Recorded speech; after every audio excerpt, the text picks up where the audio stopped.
Done with Jack. Chapter 4. Gabby's point of view. I was waiting for them to leave, but they haven't yet. I stayed behind the third row of lockers and just sat still, waiting for them to leave. Wait, so you are just trying to get with Gabby, to get to sleep with her? Don't you want to settle down sometime? She could be your second chance mate. I heard her say, and she didn't seem to be mean or ugly. She really wasn't aware that he was just lining me up to use me too. It just seemed like she was trying to defend me a little bit, and I'm again wondering who he was with. Did you not hear me when I said that I would not settle for a lowly Omega? I need a warrior or higher to make strong pups with, not some worthless Omega. Sure, she is hot, a little too thin, but she still has an ass and boobs. I just want to get to sleep with her a few times, just to do it. I don't love or care for her. I just wanted to sleep with her, show her the ropes, so to speak, and then move on. She's just an Omega, and she doesn't matter to me, or to anyone in the scheme of things. Jack said, and I had to close my eyes and focus on thinking about ripping his face off, or ripping off the thing he values most, and the thought of it makes me smile. Thank the goddess that she let me find this out. I know that she has heard my prayers now, and she kept me from sleeping with this disgusting piece of filth. I hear them continuing to talk as they exit the facility. I go to peer out the window to see who is with Jack, and I see Story Coleman with him as they head back to the pack house. He has his arm across her shoulders, and they seem very familiar with each other. I wondered how long they had been together. It seems like it has been a few months since he started training harder. November, I believe. I also remember him going to Reading in December to go to a club with his friends for the night, and then coming back the next day. It makes me sick how close I was to falling for his game. I just thought I had a brain.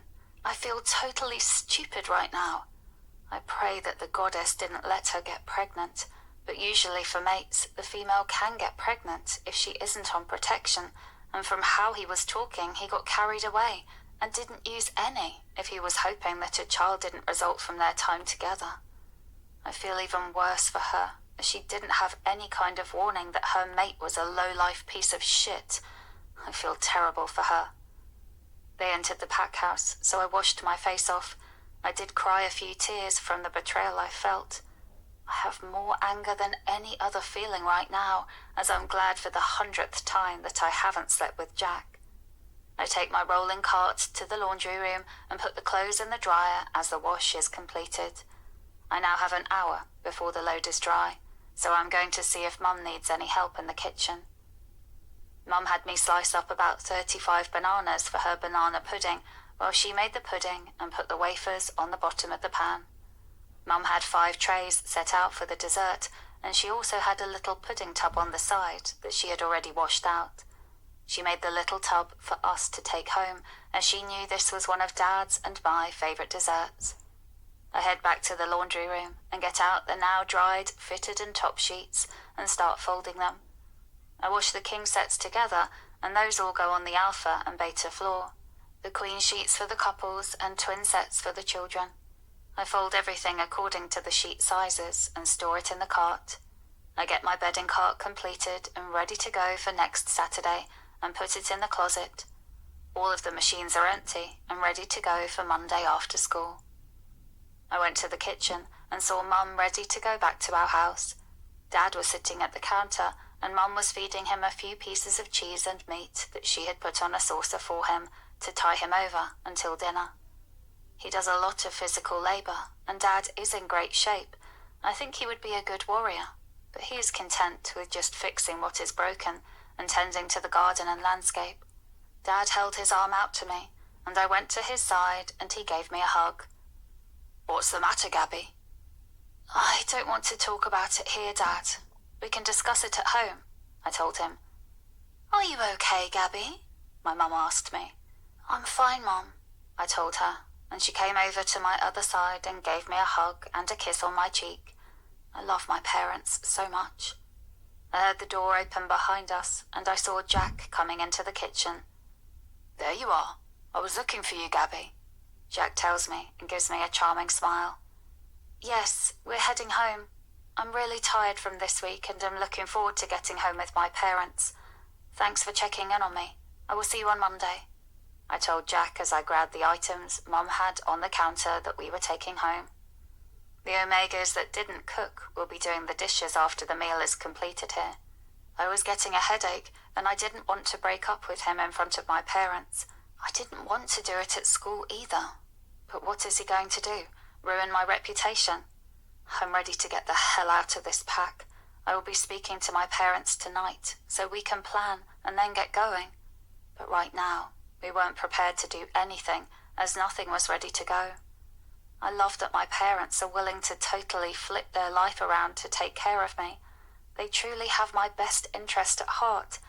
They offered to leave the pack 2 years ago after I started coming home every day with marks on me, but I couldn't uproot them like that. This was the only pack they have ever known, and they don't have more than $1,000 in the bank, I'm sure.